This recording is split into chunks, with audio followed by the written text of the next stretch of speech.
I've lost track of the number, but I think we're on the 5th user group that we've got now. So welcome to today's Speed Compliance Tool user group. We are, well, actually, you know what, let's do some introductions first. I'm just going to go through us lot because there's quite a few of us on the call. So if I go through from the Agilysys side, so I'm Steve, I'm the marketing manager, marketing and communications. So if you've had any comms about Speed Compliance Tool, that's usually come from me. So that's who I am. Go on, Richard, you go up next. Go on then. Hi, Richard Owen, CEO of Agilysys. I created the first speed compliance tool back before COVID, in 2019 it was, and have largely handed it over to other people to keep doing the updates. But I'm still, very aware of the technology and the data that's used, and I'm really interested in what everybody's feedback is on, and in terms of how we can develop it in the future. I'll jump Gordon? in next then. Oh. I'm Tom Fosdick. I'm the head of technology at Agilysys. So basically implementing speed compliance tool and making sure that it's all technically correct, etc., is my responsibility. I'll hop in. So I'm Emerson Stiles. I'm a geospatial engineer at Agilysys, and I'm the person behind the scenes looking at the data and updating the tool. I'll jump in there then. So I'm Jordan Delgado, the Client Strategy Manager. I work closely with organisations using not just the Speed Compliance tool, but our other suite of tools, just to ensure they get the most value from it. So really looking forward to sharing insights and hearing about your experiences today. Hi, I am Meg, a sales marketing assistant. Happy to help you through our support email is support@zils.co.uk. And happy to have any feedback about SCT through the customer service process. And thank you. Well, thanks everybody. And everybody else on the call, please feel free to drop in the chat introductions if you'd like to introduce yourself, say who you are, where you're from. There will be opportunities at any point. If anybody has any questions, please feel free to raise a hand. But we will have a session at the very end where we just sort of open the floor up to anybody and anything that we haven't yet covered.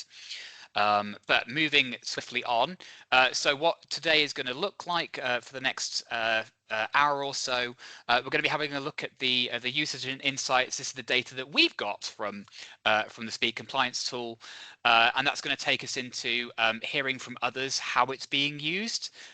So we do, we collect feedback throughout the year. We're always listening, always listening to any requests for changes in features, that sort of thing. So we know that people are using the tool differently from each other. So the data doesn't just show that, but we know anecdotally. So it'd be lovely to hear from everybody how or what the kinds of things that you're using the SCT for. We're then going to also have a look at the technical roadmap. So this is what we have planned for the next 12 months or so. So we do have some planned updates that we're going to be introducing, but we also need to hear back from you about sort of priorities on updates as well. As I mentioned, we collect feedback throughout the year. We've put that together as well as sort of all the technical innovation and new innovations that have come out into what the roadmap is going to look like. And then we're going to finish off just having a look at other data. This is plans of what we intend to do with data in the Speed Compliance tool, or potentially other data in the Speed Compliance tool, or Speed Compliance tool data elsewhere. I'm thinking, collisions and casualties here, spoilers. But okay, so first of all, I've got a little poll that I'm just going to launch just to hear back generally from everybody in the call about how it is that you're, let's go how often first. So how often is everybody using SCT? I'm hoping this will just pop up on screen. If it doesn't pop up on screen, it should just appear in the chat.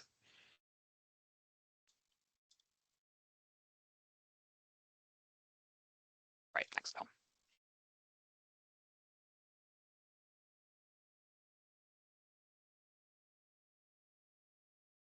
Okay, results coming through for that. Most people using SET weekly, which is really good to hear. And that's exactly what we'll have a little dashboard. Have a look at the little dashboard in a minute. That seems to be exactly what the other data is suggesting. But yeah, great to hear that people are using it. Some people using it daily as well, which is incredible. Now the other, so part 2 of this is just to get a little sense on what everybody is using it for. This isn't going to be a complete list, but yeah, if you're using it responding to members of the public, as I suspect many are, if you're looking at speed limit reviews, deployment of resource, other planning, enforcement, or anything else.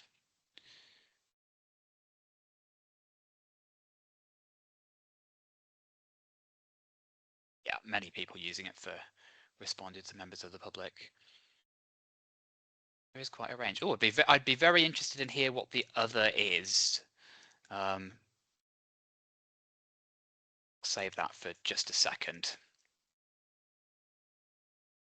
Okay, right. Those polls, they're going to be live. I'm going to leave them up. So if anybody hasn't yet voted and would like to, you should be able to just find them in the chat. But the next step is just to have a look at. So this is general usage.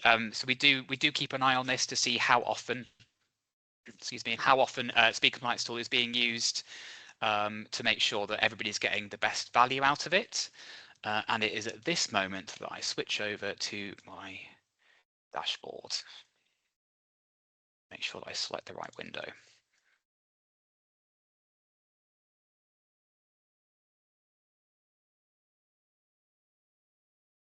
Without Teams crashing. Okay, I'm hoping. Can you see the dashboard? Can I get a thumbs up from anybody? Yeah, great, thanks. Okay, so yes, use the dashboard, and we can take a look at our top ranked users by, this is overall access, Humberside, Staffordshire, Lancashire. I think we've got a few, certainly got a couple from Staffordshire on the call. But yeah, so we can look at number of dashboards access. So that's number of times that the dashboard is accessed over the year. This is year 2025, and number of reports generated as well. And then what we've done with that is that we've taken an average figure for if you were to deploy a roadside survey or sort of on-road survey of roughly £400. Based on the numbers of reports generated, we've looked at sort of cost-saving figures for that. So the more reports that you've generated, the fewer on-road surveys that have need to be done. So yes, do we have anybody from Humberside in the room? Yeah, I'm the host of the Great. council delegation. Ah, fantastic. Well, do you mind kicking us off in that case? You've got East Riding of Yorkshire as well. Hi, Ian. Brilliant. Yep. Hiya. I thought you might be there. Yeah, of course I am. It might be me driving your results, to be fair, in many ways. Why don't you, do you want to run us through, like how are you using it? What do you do with Speed Compliance Tool? You are our top rated user. Oh, are you going to do it, Ian, or am I? I can't. Sorry, I didn't catch that. Go on, Leanne, you can lead on this. Oh, just to let everybody know that I'm the partnership manager for the Humberside road safety team, but we've got 4 local authority areas in this area, so that's why we've got various councils on the call.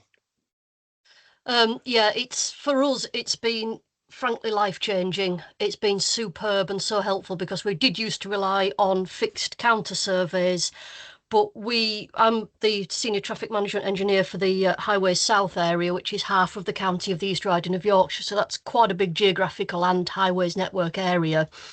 And we get probably 100 queries a month, many of which relate to speed from the public, ward members, MPs, and for me to be able to do basically 3 clicks to get the data off has been fantastic because we don't then need to batch book a survey, wait for it to come back and interpret, and I can go all the way down the road in segments or stitch them together or whatever. So it has been just absolutely, I hate the phrase game changing, but it really has been game changing. We don't use many of the other fancy features for our point of view because we just don't need it, but it's nice to know they're there. For us, it is literally report generation and, frankly, for a lot of people, just screenshots of what we can see. It's superb. Yeah. You got anything to add, Ian, there? Glowing review, thank you. Is it how often do you log in? Do you save them Me? up and then do it once weekly? No, it stays logged in.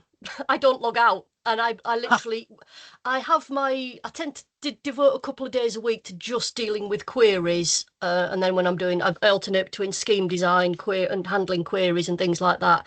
It literally lives open. If I'm doing some scheme work, I will go down the road clicking on the speeds.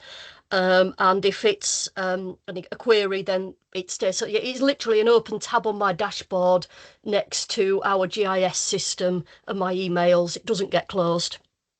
And if I don't use it on a day, it'll be a surprise because it's just so useful.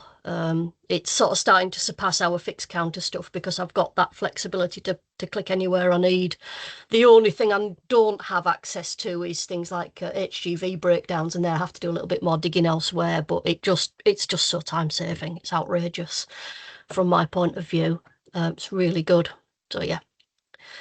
Fantastic. It's I saw Richard nod at that. I think that might be something that we can add on to the discussion at the end, which is the HGV breakdown. Yeah, I do have shopping lists and wish lists because obviously we're such super users here, and the engineer who sits opposite me pretty much does the same as well, who may or may not be on this call. And we also work very closely, I see Ian smiling there, we also work very closely with Safe Roads Humber and the Roads Policing Unit. I've popped down to their HQ to give talks about how we use it to their officers so that we can explain, and we often get calls from, say, the local neighbourhood policing teams to ask about speed complaints on a road, and we can log straight. Well, you don't need to log in. I can click straight on the road and explain where it is and direct resource there, or they can do it at their end now because they've got access. So it's really changed things for the positive. Brilliant, fantastic.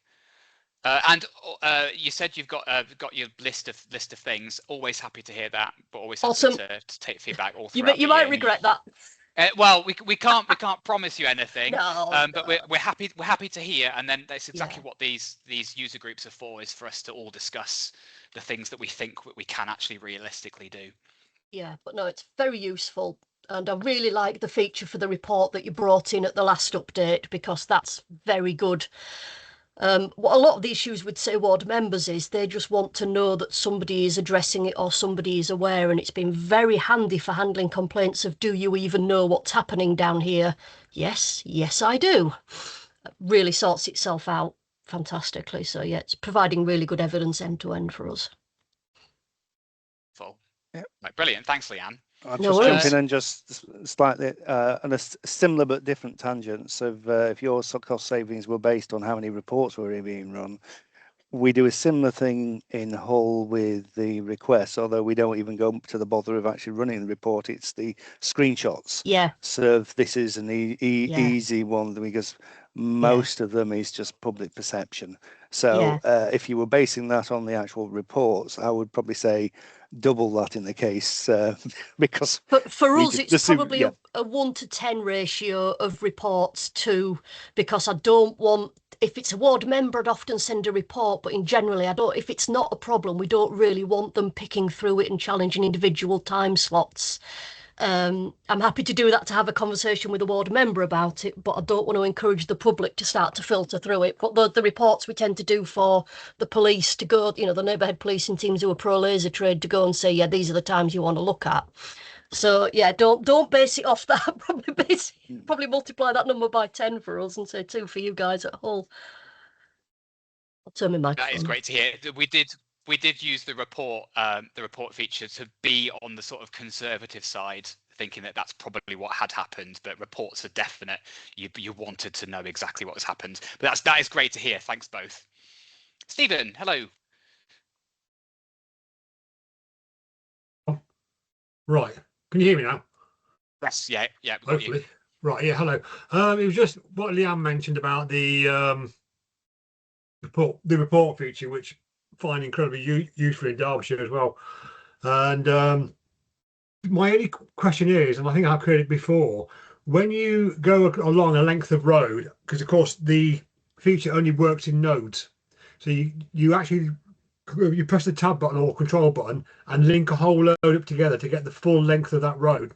Press the report button and it all of a sudden gives you a very small section. Is that to be looked at? Because I find that quite frustrating when you actually load it all up, and Leanne's nodding her head avidly there. And because that is a brilliant feature, but it's limited now because it only does a small section when I want to have the full length. Yeah, this is why we resort to screenshots quite a lot, because the reports only give us that node, that segment. Yeah, hard agree. Yeah, well, no, absolutely. I think Steve needs this to is something. flip to the slides in a minute. We have this on the roadmaps. This is actually it's the first thing that we've got on the roadmap. So we will be looking at it in the first half of this year. So yeah, multi-report selection. It's you won't be surprised to hear you're not the only ones that have requested it in the feedback. So we've listened, and yeah, that is it's a priority for us to making sure that you can run the reports off with the multi-selection. Right, was there anybody else that wanted to share anything different about how they've used it? So we've got some people said that they use it for speed limit reviews. Anybody want to share about how that's been going?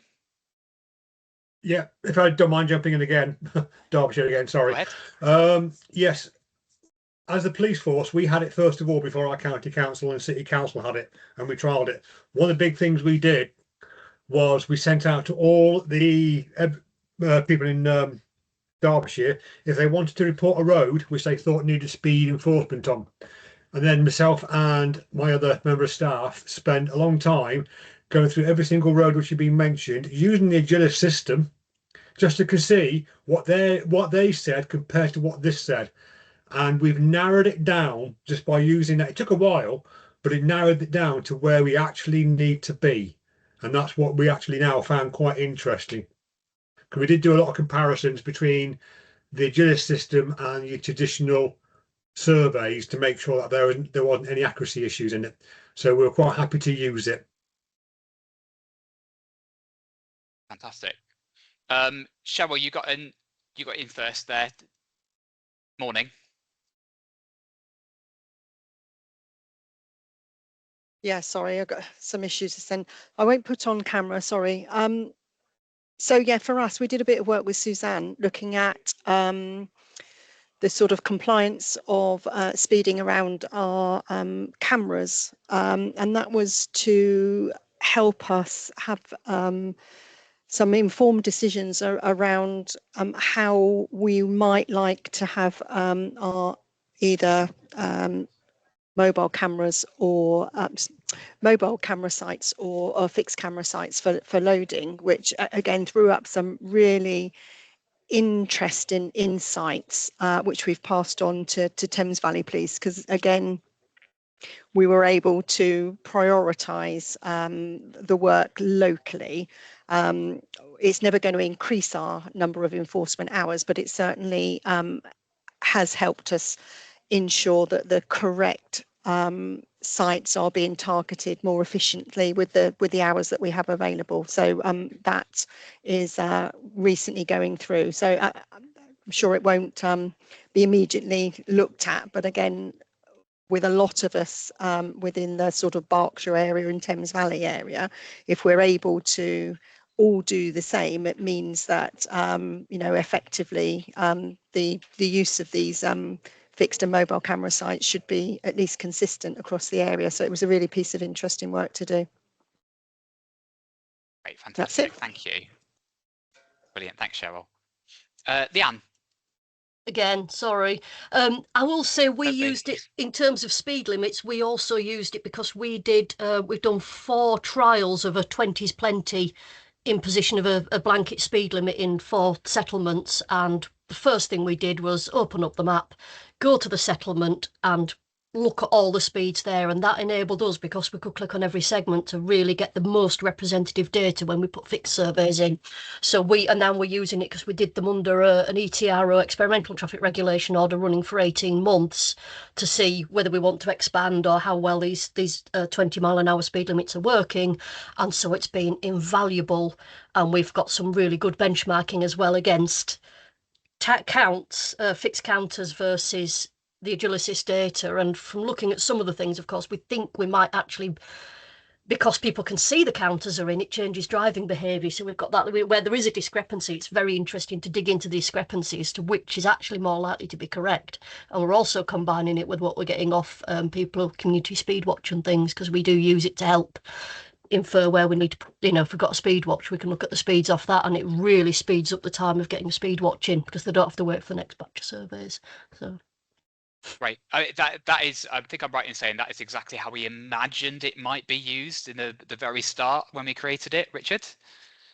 Yeah, is there anybody from Calderdale on the call? I can't see because there's so many people here.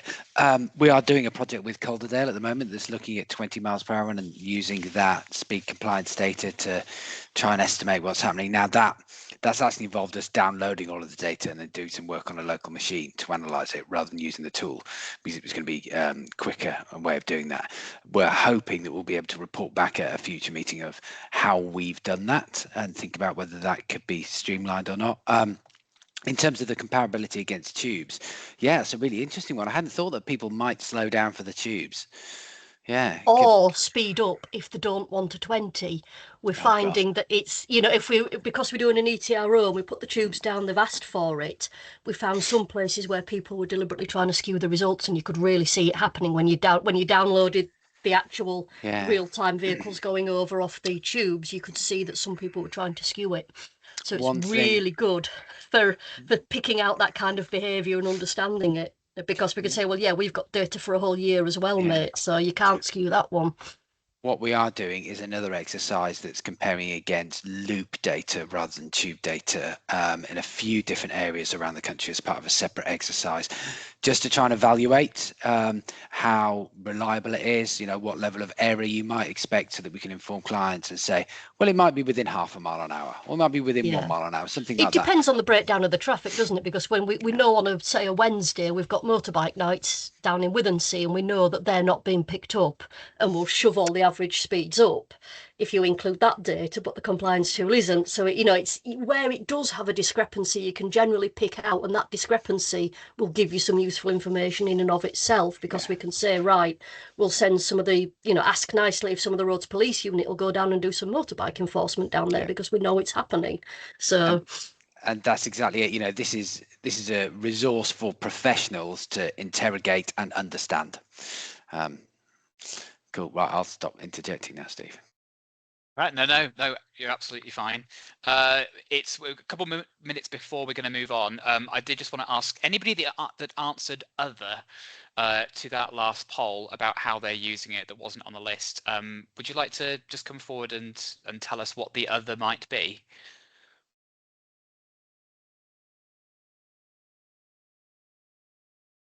It's obviously also Max from Hull. It's Anke Taylor from Safe Roads Hamburg. I'm the data analyst.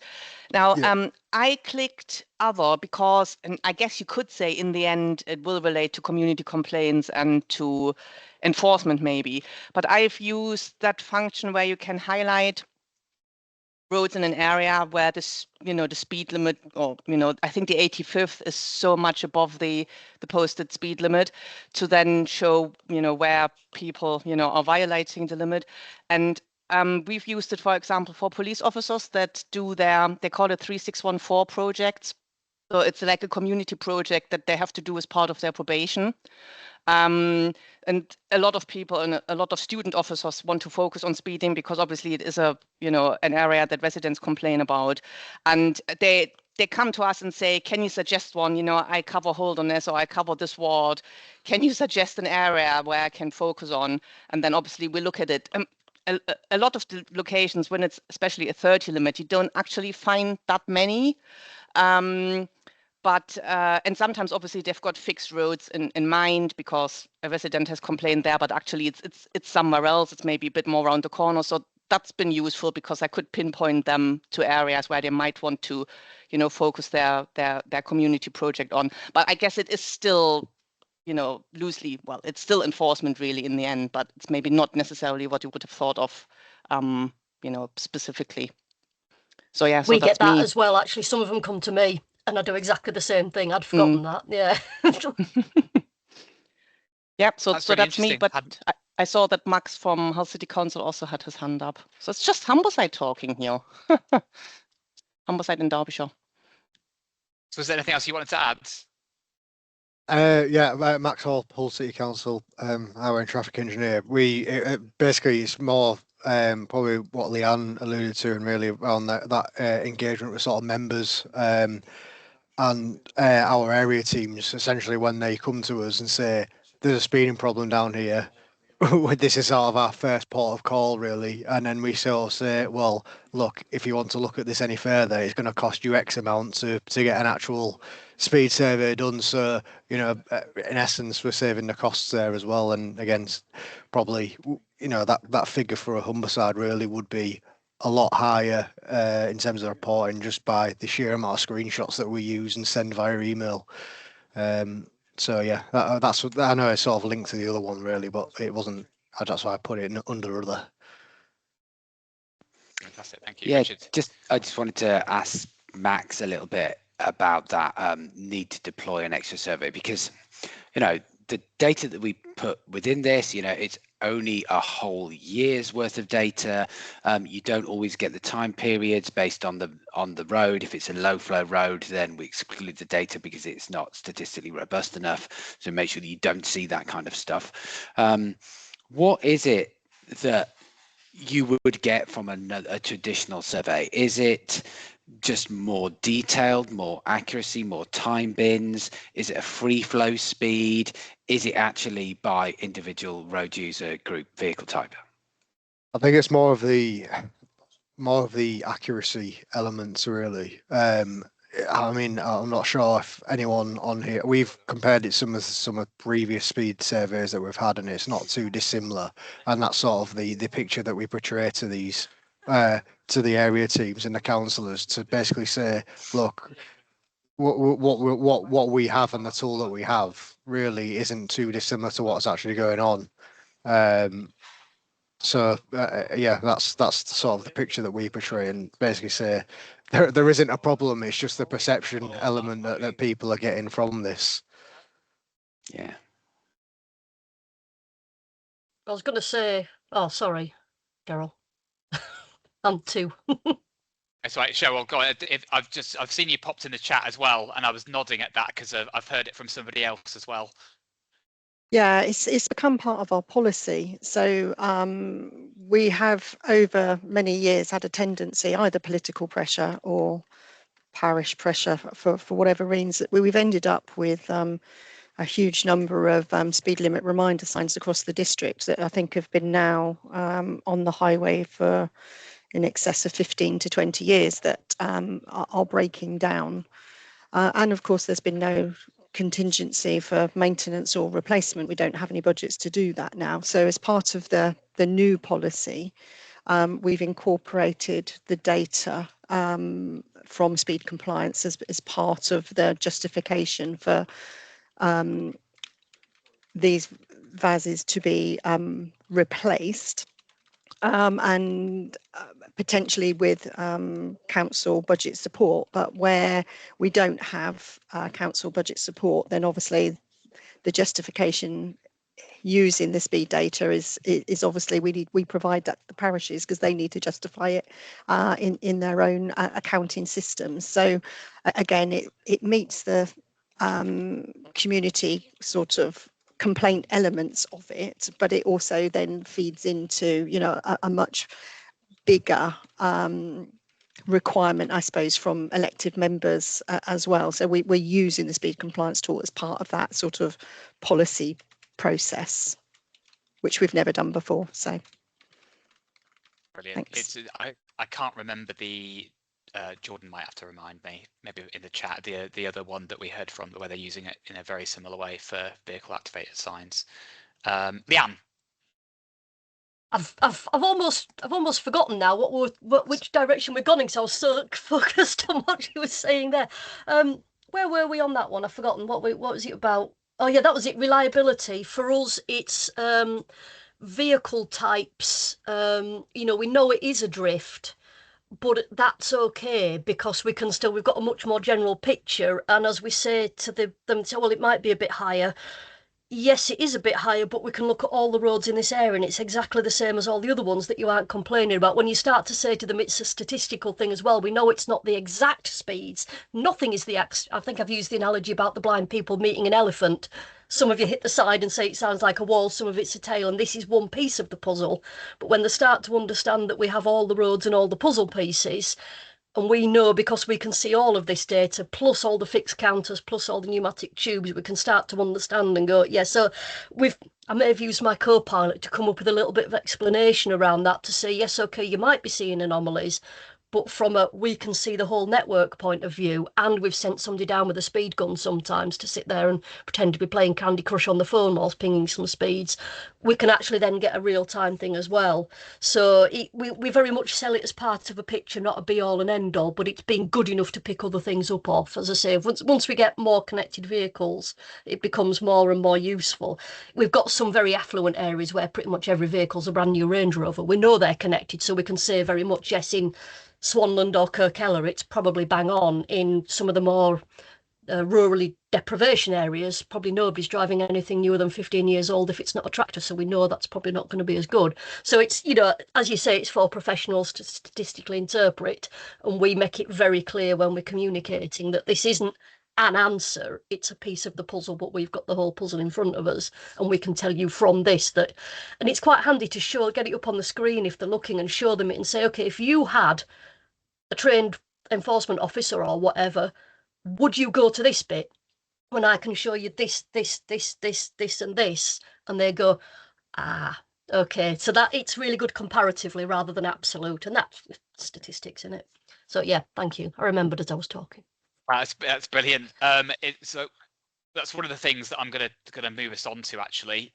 Is the data quality is one of the things that we're having a think about. And you mentioned there about the sort of vehicles in different areas, or how connected they might be. We've had a very similar conversation, as you might imagine, with somebody in the Shetland Islands recently, thinking about, you know, sample size, quality of data, and reliability. So it is something that we are absolutely mindful, because we do want to make sure that that everything that we use, not just for everybody else but for ourselves, is utterly reliable. So this is where I bring us on to our plans. So mentioned at the beginning, having a look at the roadmap for the year ahead. So we are currently in Q2 of 2026. So this is the consultation period. This is where we're kicking it off as part of this user group. Now, what we are planning over the next 12 months is the first thing that we would like to look at is the report builder. So as was mentioned earlier, having that multi-selection option. So hold down the control key, control or shift, hold down the key, click the multi-selections, and then when you go to the report, actually have the report have each of those sections in. That's the thing that we thought is the biggest priority. The second thing, so looking at Q4, so towards the end of this year, is us having a solution for another request, which is having multi-year options of data. So we're going to go into a discussion on this one to actually hear more about what people actually want, because there are options for this. Either just looking at, we've got the current year or the most recent year's worth of data.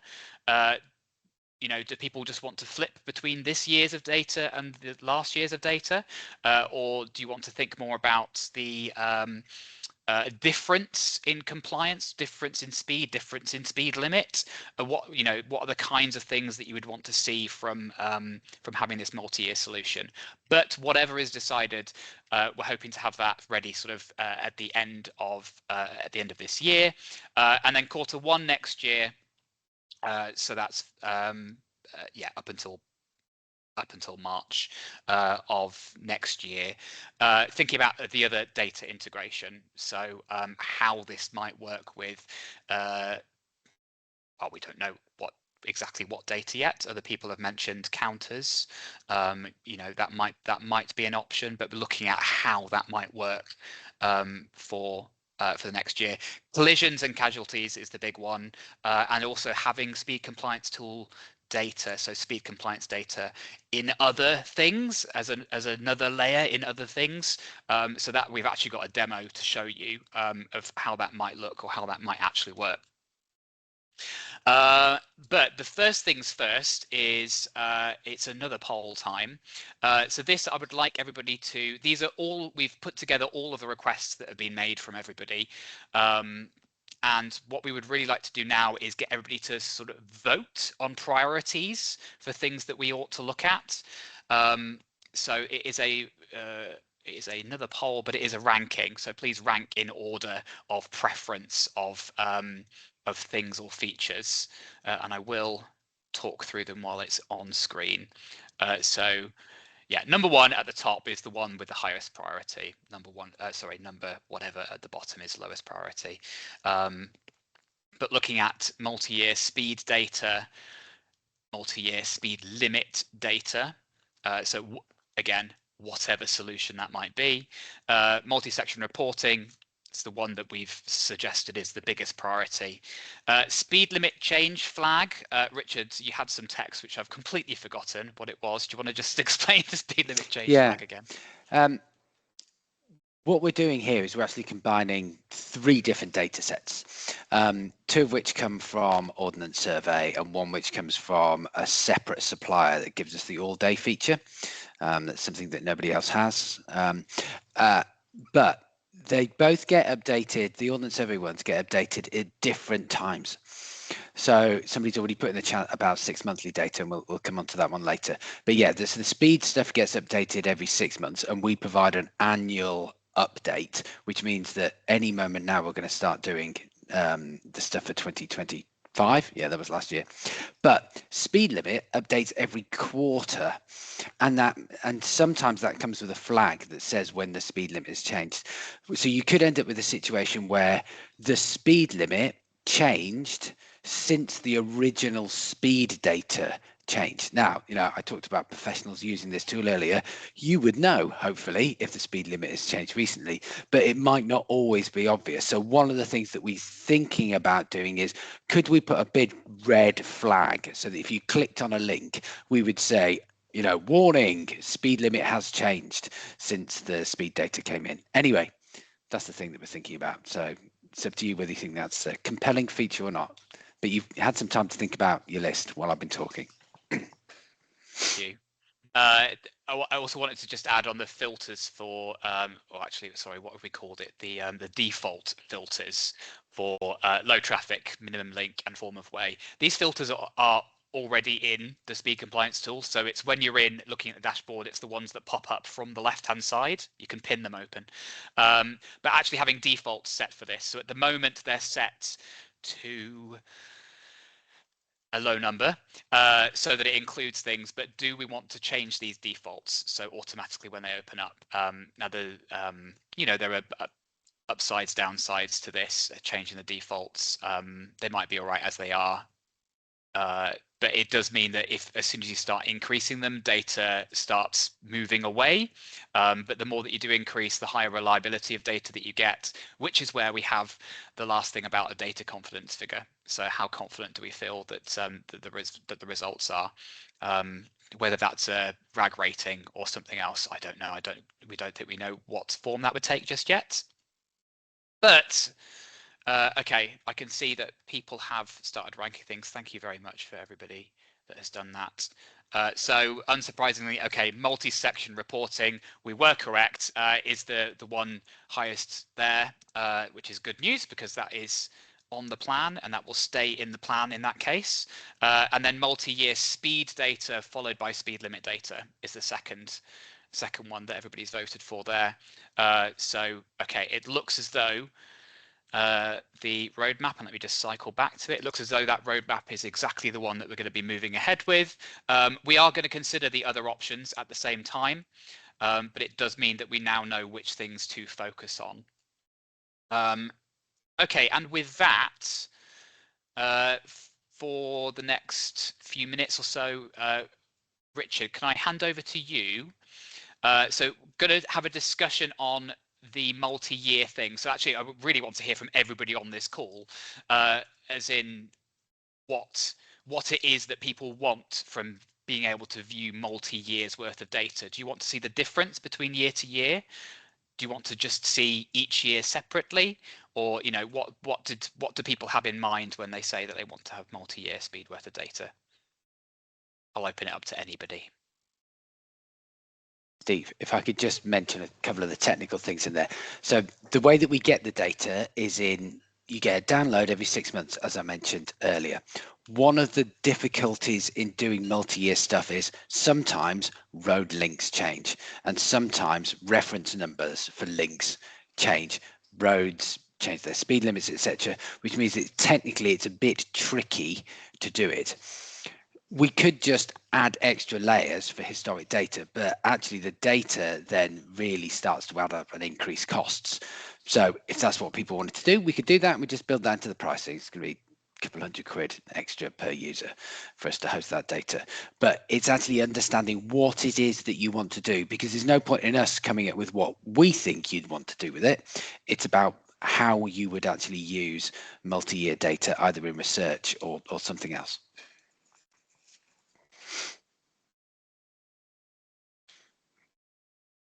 Leanne, then John. I was going to say, if you want the super user to weigh in, I can do.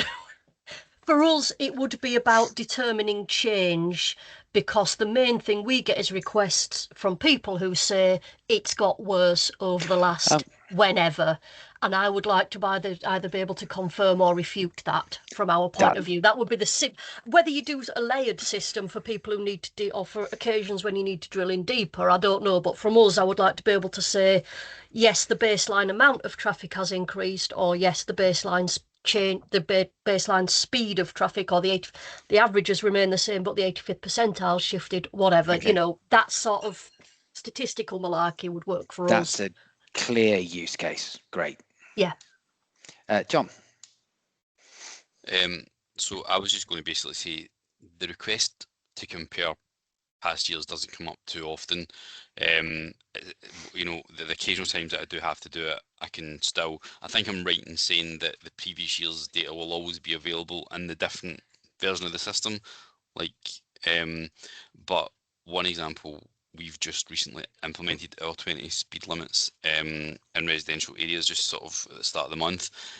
So a big one for us is similar to what someone else was saying. I think it was Leanne. We've also implemented an 18-month trial. So I assume at some point, a big question is going to be, has this made a difference? Yeah. So it might not be necessarily that we would need it to the extent of paying additional so that everyone has the data.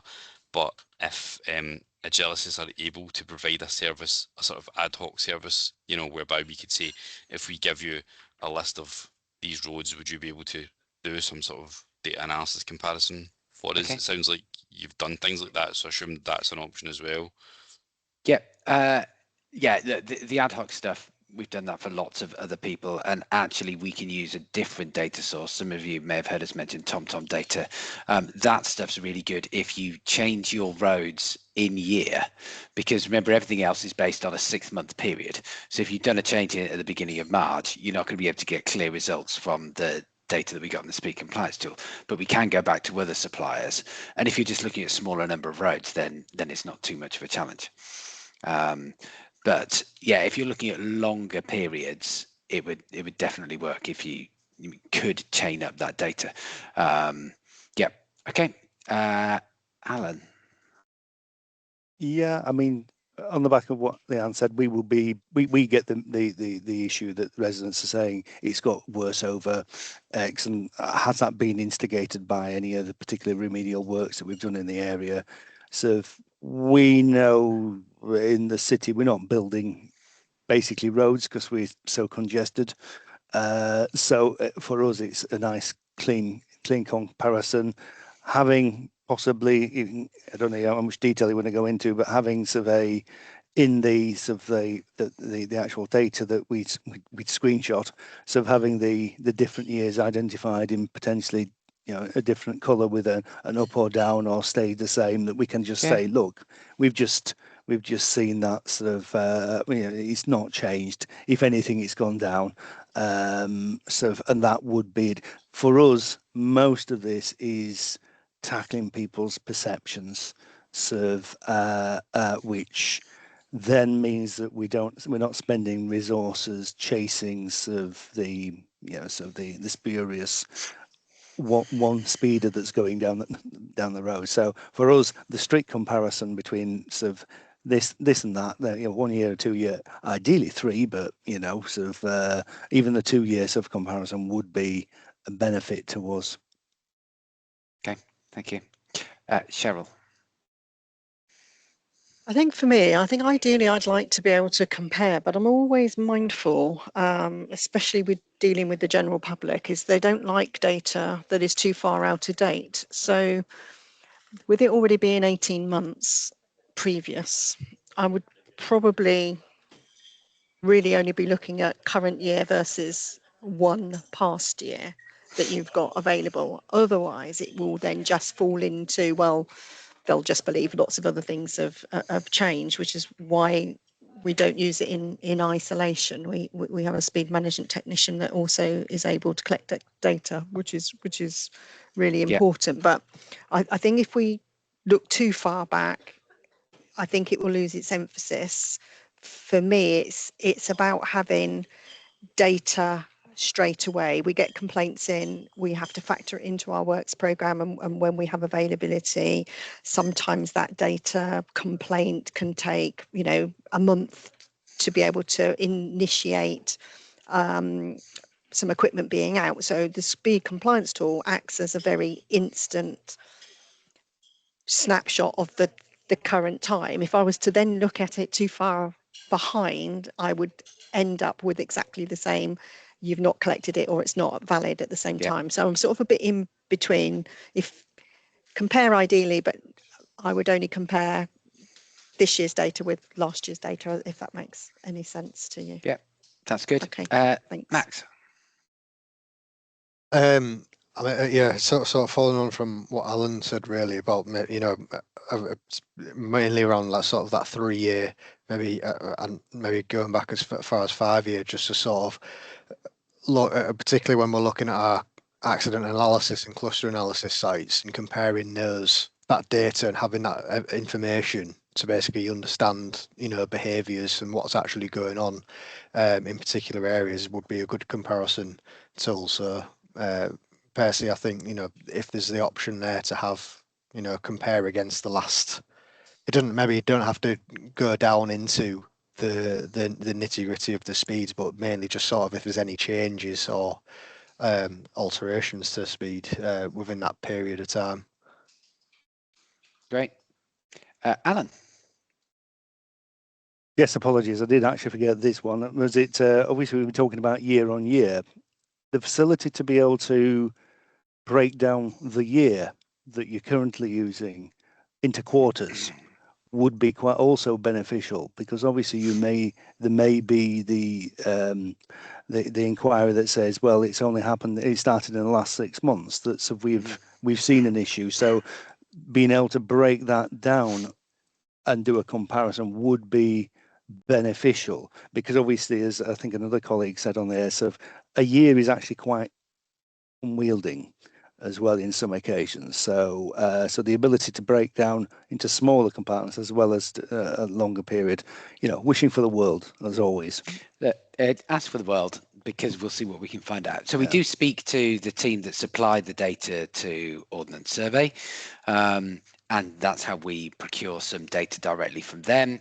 You know, we've got a meeting with them coming up after this because we said that we would do. We'll feed back to them a lot of this stuff and ask them what they might want to do. Also, what Ordnance Survey may want in terms of future updates, because I think when we first started doing this, they only did annual updates. Now they're doing 6 monthly, but we're worried about introducing seasonality. We think it's much easier to introduce if people go, it's 2025 data, rather than saying, oh yeah, it's July 2024 through to June 2025.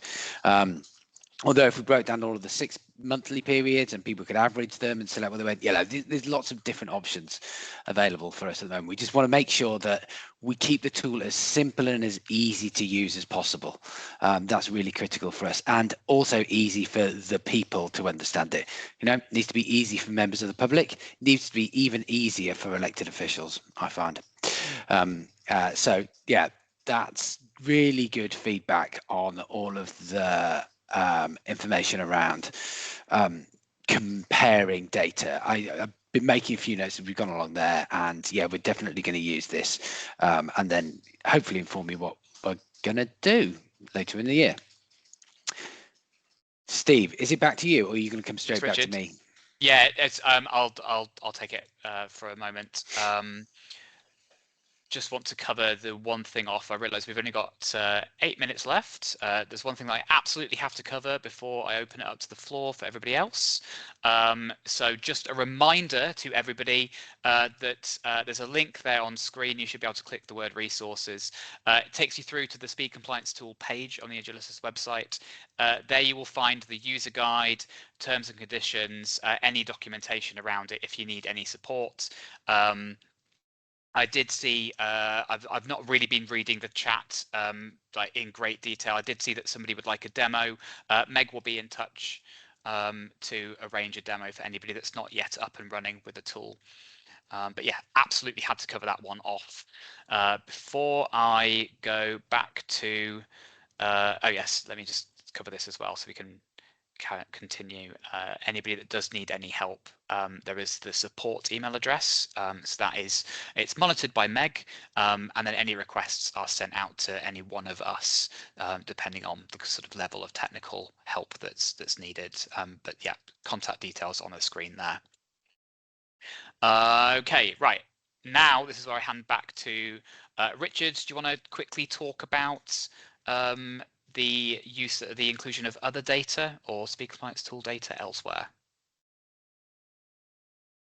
I do, if I can unmute myself. Yeah, many of you know that we do Crash Map as well, and have for a number of years, and actually it's hosted on the same platform. It doesn't look the same because it uses an older tool. We're now looking at developing Crash Map into a new tool, and it actually allows us to combine some data together. So if that's just vanished off onto a different screen, which it wasn't supposed to do. Hold on, let me bring that back. Right, sorry. Yeah, so this is the new version of Crash Map, which we've got in beta at the moment. Slightly different look and feel. It's got all of the collisions and stuff like that you would expect to see on it. But we've got this new data warehouse tab, and that means that it's easy for us to allow users, so I'm going to spell Northamptonshire really quickly, to just add new data into it. So if you're a Crash Map user and you're a Speed Compliance Tool user, then you can start layering up the data. And that also means, in theory, we could do it the other way round. So you could start to add collision data into Speed Compliance Tool. But remember what I was saying earlier, we really want to make sure that it's a simple, easy to use system. So that's why it would be optional at the moment if people wanted to add this stuff in together. But it would mean that, you know, if you go and find an individual road, here's a random 20 miles per hour road that I might happen to just live on, and I was quite happy to show that. You can then see that we've got the Speed Compliance Tool data, and it hasn't got all the fancy diagrams and stuff associated with it. It's just allowing you to just go on and see the information. So I can see what the average speeds are along this road. Yeah, 85th percentile, a little bit above 20 miles an hour, which is not too bad. Don't need to do any enforcement down here. Northamptonshire Police is fine. But yeah, just this idea of layering up data and having it different tools. We're doing it this direction, thinking about that in the other direction. Always interested in thoughts, opinions on how you may want to layer up stuff within other solutions. We may not have time to go through it all now, but you can always drop us a line after the call if you want to. So I'll stop sharing there.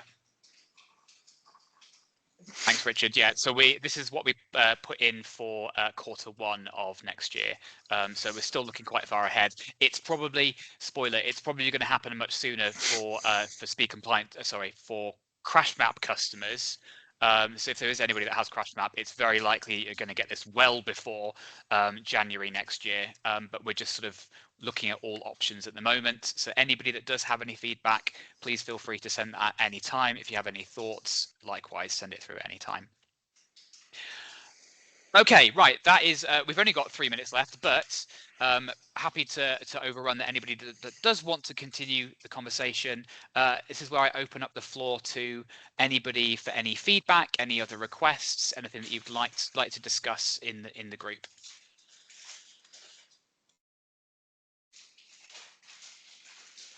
John. Hi, I was just going to ask, I don't know, do you have an expected date as to when the 2025 data will be published? Is it usually about like kind of summertime? It's May. So it's usually May, and we're on track as well. So it hasn't come through to us yet. Usually we would receive it sort of around the beginning of April, and yeah, it will be in as of May. Brilliant. Okay, thank you.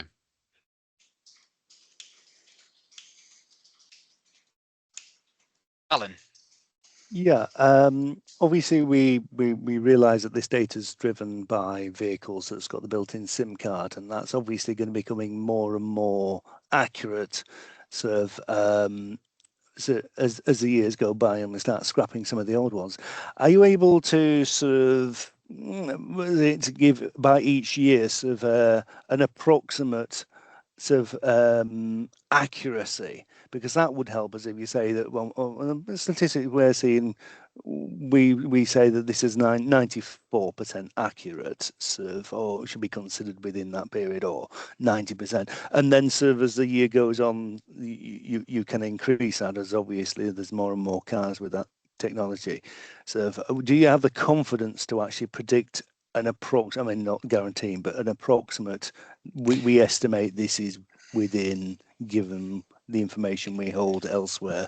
Yeah. As I said, I think about 3 years ago, we did an analysis that we shared with people about the level of accuracy within there. We're doing that again this year. So we'll be able to publish that. I don't think it's likely to change too much year on year, but if every few years we're reviewing it and reporting on it, then that'd be hopefully pretty useful for people. What is it at the minute anyway? Yeah, I think giving you a figure on accuracy. I mean, Tom and I have been talking about this. You know, is accuracy the same figure for all roads? Does it vary on different roads? We're taking quite a scientific approach to carrying out this analysis. So when we've done that, we'll be able to publish the report. You know, the data that comes from this is, you know, there's a lot of different suppliers of connected vehicle data. Most of them tend to be relatively low sample, so single-digit percentages. Somebody like TomTom does multi-digit percentages, which is why you can analyze an individual 15-minute period on an individual day if you wanted to with their data. But their data is so much more expensive as well. So I think, you know, there's a balance to be struck there. You know, as people have said on the call already, as long as this is a relatively accurate representation of relative speed on roads and across networks, then that's good enough. I'm looking forward to, as Matthew said, looking forward to the level of accuracy analysis. I'm looking forward to doing the work and giving everybody the results as well. Right. Thank you. That brings us to time. What I have done is I've left this chat as an open chat. So as soon as this meeting closes, it will still be open. If anybody does want to give any feedback, if anybody wants to speak to each other, please feel free. The chat is left open. But with that, thank you very much, everybody that has turned up today, and a special thank you to everybody that's contributed as well.